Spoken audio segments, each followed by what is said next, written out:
Today with Mr. Newhouse and my colleagues to discuss the catastrophic drought situation facing the western United States. In my home state of Arkansas, we usually have plenty of water throughout all 4 seasons, but the West is different.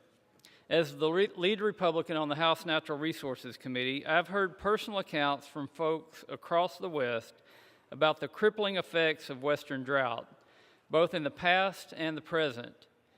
This map shows the vast majority of the West is under severe drought.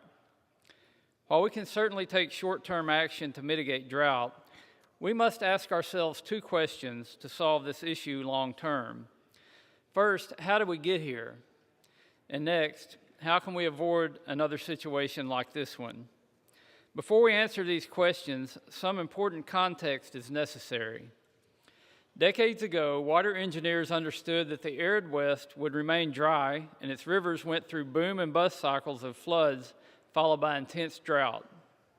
Under the initial direction of President Teddy Roosevelt, who signed the Landmark Reclamation Act of 1902, dams were built to capture water in wet times for people to use during the dry times. Major metropolitan areas like Los Angeles, Phoenix, Las Vegas, Salt Lake City, and Denver would not exist today if it weren't for these projects. Consumers nationwide still enjoy the fruits, nuts, and vegetables produced by these waters. Yet starting in the 1970s, serial litigants began weaponizing a series of well-intended laws to curtail these projects. The Endangered Species Act has been the particular weapon of choice for many of the organizations that are actually headquartered in the cities created by water projects. Not only did litigation compromise existing projects, but it also prevented us from building additional dams. Our current policies fail to measure accountability and results for environmental actions, and our bureaucracy has a paralysis by analysis approach when it comes to building new dams. We put a man on the moon in shorter time than it takes just to study a new dam today. Our California Republican colleagues did something about this. They authored, along with Senator Dianne Feinstein, an innovative law signed by President Obama in 2016 that streamlined the dam studies and facilitated construction. The Trump administration then moved at a record pace to finish the never-ending studies on potential dams throughout the West. But today, the other side of the aisle is blocking the reauthorization of that critical law and is halting progress on a process that provides an all-of-the-above strategy to water supplies.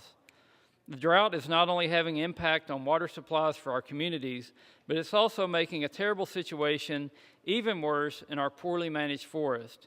Every night we see the newscast about raging forest fires that are destroying communities and scorching habitat for endangered species like the northern spotted owl. For months now we have sounded the alarm, only to be met with inaction from both the administration and our Democrat colleagues. While water may not be abundant out west, it's abundantly clear the administration has no plan. In contrast, we do. We have the Resilient Federal Forest Act, the Trillion Trees Act, the reauthorization of the Water Infrastructure Improvements for the Nation Act, and bringing balance to the Endangered Species Act, to name a few, so we can avoid the next drought. We have the ability to overcome and avoid droughts, but we must have the political will to act. The American people deserve nothing less.